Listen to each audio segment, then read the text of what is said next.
Hi guys, this is Dr. Sadasivam once again with you. In today's post, we are going to talk about Tapper Tantrum. Actually, we have heard of this Tapper Tantrum. A lot of people have heard about it, but very few people have a complete knowledge of what it is and what it does.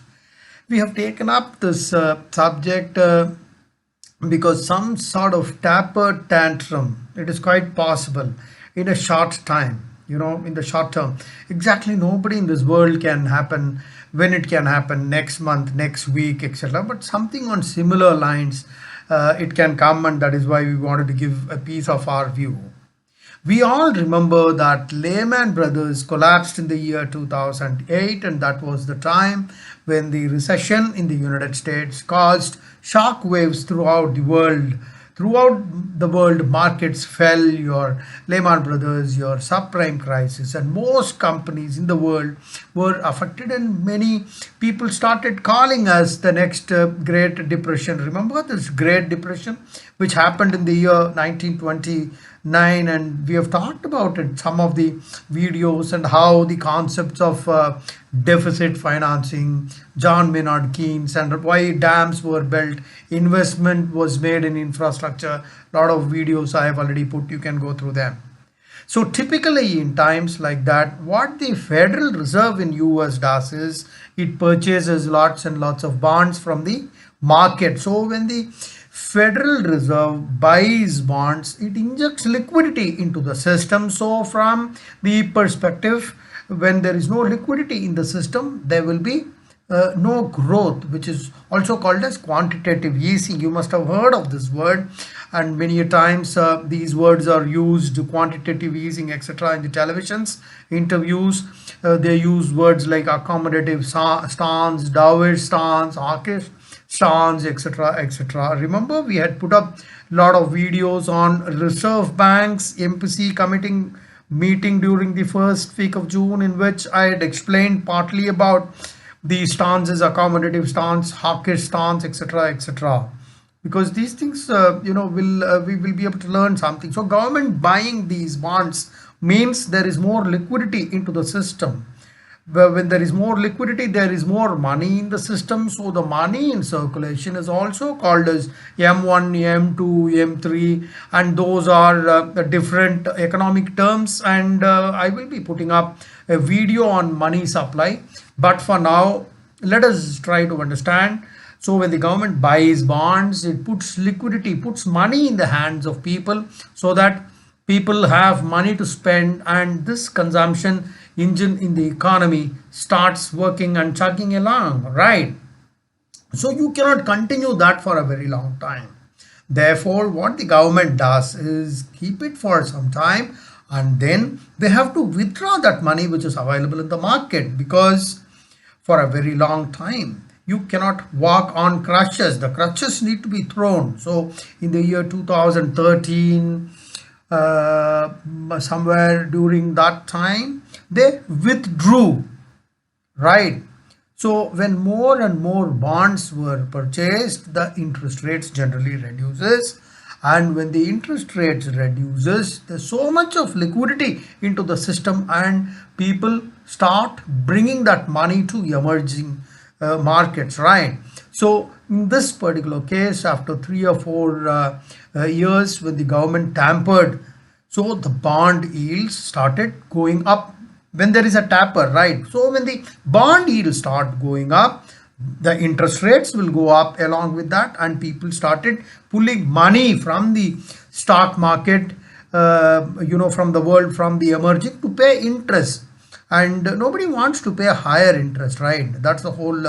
So the money flows back from the emerging markets to service their interest obligations, service their loans. As a result, what happens is stock markets generally fall. It happened in the Indian market also. If you remember 2013, the Nifty fell by about 20%. If I remember right, it fell down to 5,100. It fell down to 5,100 from 6,200. It's not a very big fall as far as stocks are concerned, but if there is a fall by 20% at the index level, then that is something very, very serious. In fact, what happened was the Federal Reserve reduced their bond purchases, which means the economic word was they stopped quantitative easing. It is also called as a hawkish stance. We talked about accommodative stance, hawkish. Now it is hawkish stance when the government tapers. So why is taper tantrum important? Why are we talking about that in the first place? Okay, why are we doing that? So look at the current instances. Something what is happening in India is something very similar to certain conditions which existed at that point, because the Fed has been cutting its interest, and suddenly the Fed talks of increasing its interest rates, right? Why should it do that? Because obviously, like we discussed, you cannot use these crutches for a very long time. There is a specific time when the child or the toddler needs those crutches. Once it starts walking on its leg, we cannot make the child use that crutch for a long time. When the time comes, we take that back. We want the child to start walking on its own legs, and that is why we take away the crutches. And that's what we do when during times of crisis like 1929 or during recessions 2007, right? So 2007 subprime. After that, one happened in 2013 also. So at that time, yes, for some time you should use that. Even during the lockdown, we saw this index falling down to very huge levels. So it was also during that time, this liquidity was important, reduction of interest rates, money in the hands of people was more important to keep the economic engine running, right? That was the whole purpose. So what happens in the US happens in all the other countries. In US, what is happening is US economy is doing well. In fact, all the indicators of the economy, it is all doing well. Everything is firing from all the engines, firing from all the cylinders. So the Federal Reserve might increase its interest rates. Now you can remember last week just announced, it was not a proper circular, there was a hint from Jerome Powell that they might increase their interest rates. And how many of you are monitoring the market closely? If you remember, it was, I think, 15,800. I'm talking about 8th of June. It fell down like anything suddenly. Once again, it has started going up 15,900, and then it came down. Today, it's once again hovering somewhere around 15,800. So that interest increase has not happened, but everyone only talks about it. So something very similar to taper tantrum. I'm sure a lot of economists have studied, economic students have talked about it. So once that happens, there might be stock market crashes. Okay, so if somebody is a long-term investor, there's nothing much to worry. But people who are playing short-term games in the market, making money out of fluctuations, etc., you better be careful. Look at what's happening.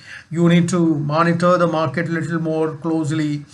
And by and large, ours is a very self-sustaining economy, nothing much to fear, but these short-term fluctuations can always have its own share of disadvantages, right?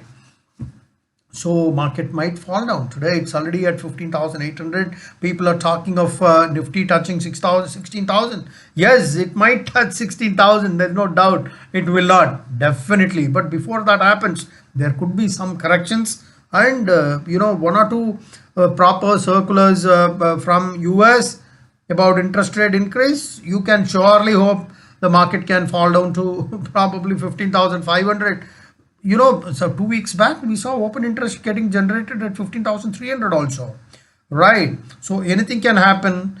So people, once again, at the cost of repeating it so many times, let me tell you, people who have long-term perspective of the stock market, these fluctuations keep happening, but in the long run you will always get benefited. I'm talking about the long-term investors. But short-term investors, intraday traders who would like to make money out of these fluctuations, sell when it is high and buy when it is low, or short sell when it is high and once again buy when it is low. People who do that on a very short term basis, guys, you need to be very, very careful. Start monitoring, look at what's happening in the VIX, look at what is happening in implied volatility, and minute to minute, hour to hour, you need to see those, because if your investments are huge, it is at stake, especially when you play for short-term gains. And that's the whole purpose. And for you to understand this concept better as to what kind of things can lead to volatility, temper tantrum is one. And that is why